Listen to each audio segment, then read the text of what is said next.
তিনটা হাদিসের কথা বলছি, এই তিনটার মধ্যে যে কোনো একটা মাধ্যমে করতে পারেন।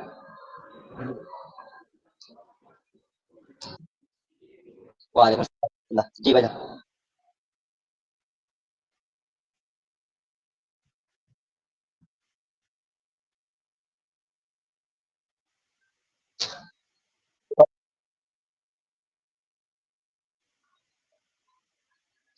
হ্যাঁ, হ্যাঁ। কাউকে বের করা হয় নাই। আপনার ২ জন সাথী ভাইকে শুধু বের করে দেওয়া হয়েছে, যে ২ জন ক্লাসের মধ্যে। কারণ তো আপনারাই কারণ আপনারাই তো দেখতে পাইছিলেন।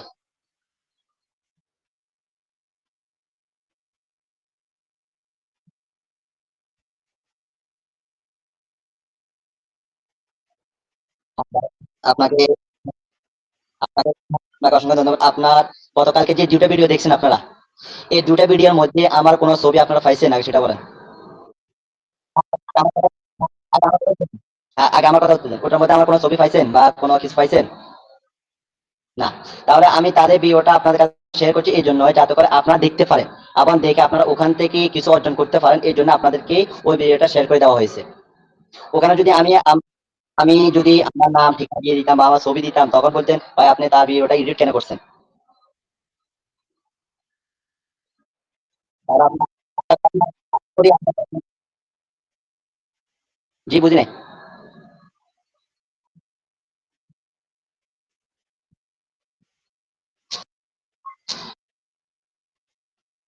না, না, উনি কোন উনার ইয়েটা হলো, উনার একটা গ্রুপ থেকে আমি এই বিজ্ঞপ্তিটা যখন পাই, তখন আমি খেয়াল করছি, আমি দ্বিতীয়বার কষ্ট করে লেখা চেয়ে উনার লেখাটা কপি করে আমি আমার গ্রুপে দিয়ে দিই, তাহলে আমার দ্বিতীয়বার লেখা লাগবে না। কিন্তু ওখানে তার নামটা আমি পরিবর্তন করি নাই। এটা ভুল হয়ে গেছে।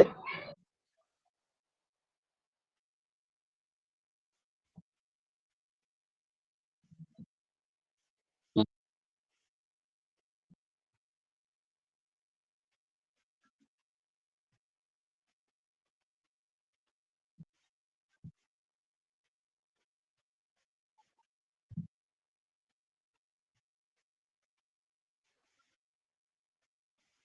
আমি আপনার ভিডিও নেওয়ার দ্বারা কোনো সদস্য আমার গ্রুপের সদস্য আপনার গ্রুপে যায় না।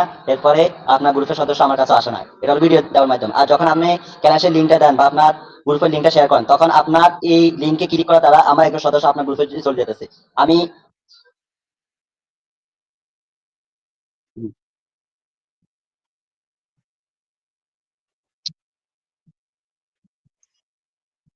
তাহলে আমি, হ্যাঁ,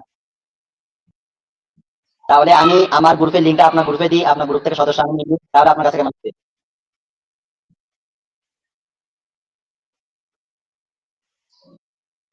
যে আমি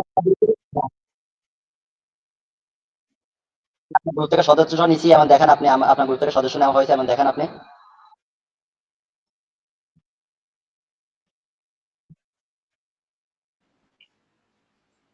রেদন সাহেব আপনি একটু ইয়ে করেন, কথা বন্ধ করেন। নোমান সাহেব, আপনি আমাকে আমার চেহারাটা দেখছেন?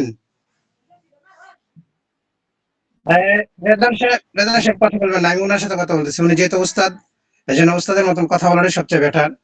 রেদন সাহেব আপনি আমার চেহারা দেখছেন? নোমান সাহেব আপনি আমার চেহারা দেখছেন? হ্যাঁ, বলেন, আপনি বলেন। আপনি যে গ্রুপের লিঙ্ক নিছেন এবং যে গ্রুপের লিস্ট এবং ভিডিও নিছেন, আমি সেই ব্যক্তি। আমি আপনার আজকের হ্যাঁ, পর থেকে বলেন। আমি আপনারা বললাম, আমার কোন রুহানিয়াতের আমলের কথা যদি আপনার যে কোনো ছাত্র শুনবে, ওই অভিশপ্ত হয়ে যাবে ইনশাল্লাহ। আমি আপনার বলে দিলাম। আচ্ছা।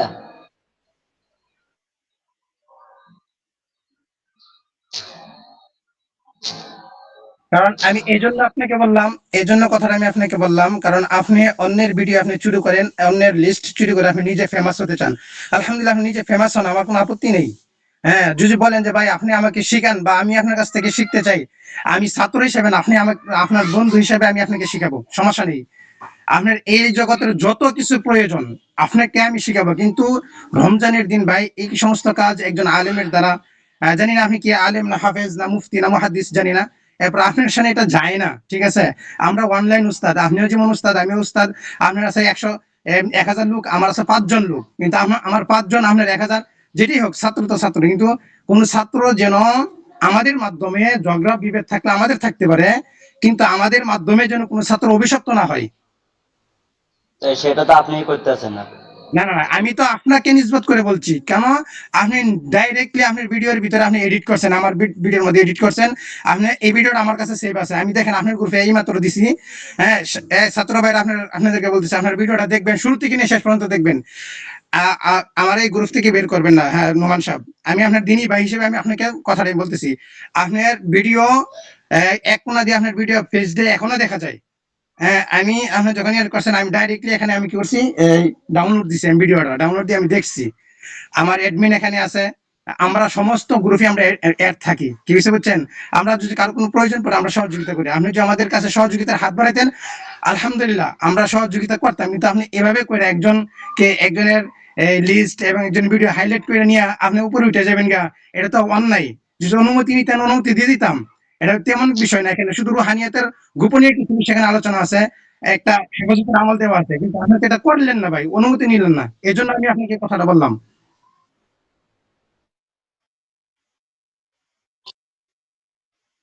আপনি আগে আমাকে বের করলেন, এখনো বের মানে রিমুভ করে দিলেন। হ্যাঁ, আপনার তো এই জগতে আমার মনে হয় আপনি নতুন। হ্যাঁ, এই জন্য আপনি আমাকে চিনেন না। ঠিক আছে। এই জন্য তো আপনার ব্যবহার এমন যে নিজেই অনেক কিছু বুঝেন, দেখাইতেছেন না না না, যে আমার ব্যবহারটা হচ্ছে আপনার কারণে হয়েছে।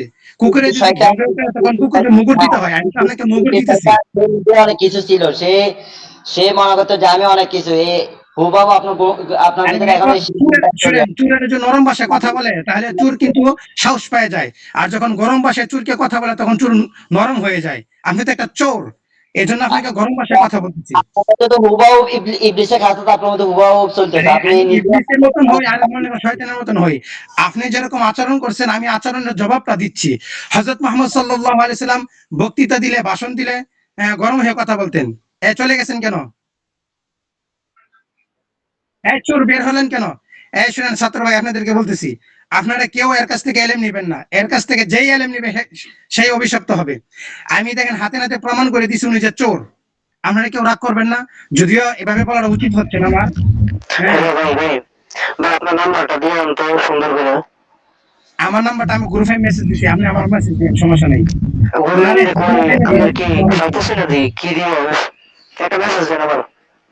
আচ্ছা এই আমার তো গ্রুপ থেকে ইয়ে করেছে। আচ্ছা ঠিক আছে, সমস্যা নেই, আমি ব্যবস্থা করতেছি আমি। এখানে শুনেন, আমি হাতে নাতে ওনাকে ধরছি, ধরার পরে উনি এখান থেকে চলে গেল। প্রথম আমাকে বের করে দিল। উনি যদি সাহস থাকতো, মানে বুকের মধ্যে পাটা থাকতো, তাহলে উনি আমার প্রত্যেকটা প্রশ্নের উত্তর দিত এবং জবাব দিত। এই যে আমার অ্যাডমিন আছে, কথা বলছি। হ্যাঁ, একটা উত্তর নাই। আগেও আপনারা দেখছেন আমরা এই দুজনেই কথা বলছি। হ্যাঁ, কোনো উত্তর দেয় নাই, বরঞ্চ আমাদেরকে বের করে দিছে। হ্যাঁ, তো এই সমস্ত লোকদের কাছ থেকে কি এলেম নিবেন? আর ভাই, কোনো ব্যক্তি যদি এলেম হাসিল করতে যায়, সে যদি গুনাহগার হয়, গুনাহগার যদি হয়, তার কাছ থেকে এলেম নেওয়াটা কি নাজায়েজ? যেমন ইমাম বুখারী, সম্ভবত ইমাম বুখারী রাহিমাহুল্লাহ, তিনি এলেম গ্রহণ করতে গেছিলেন এক জায়গায়। তখন এক মুহাদ্দিস তার হাত কি করছেন, খালি রেখে একটা ঘোড়ারে ডাক দিছে, যে খাবার মনে করে ডাক দিছে। তখন ঘোড়াটা আসছে, আসার পরে দেখছে যে হাতটা খালি। ইমাম বুখারী বলতেছে যে ওর কাছ থেকে এলেম নেওয়াটা আমার জন্য নাজায়েজ হয়ে দাঁড়াইছে।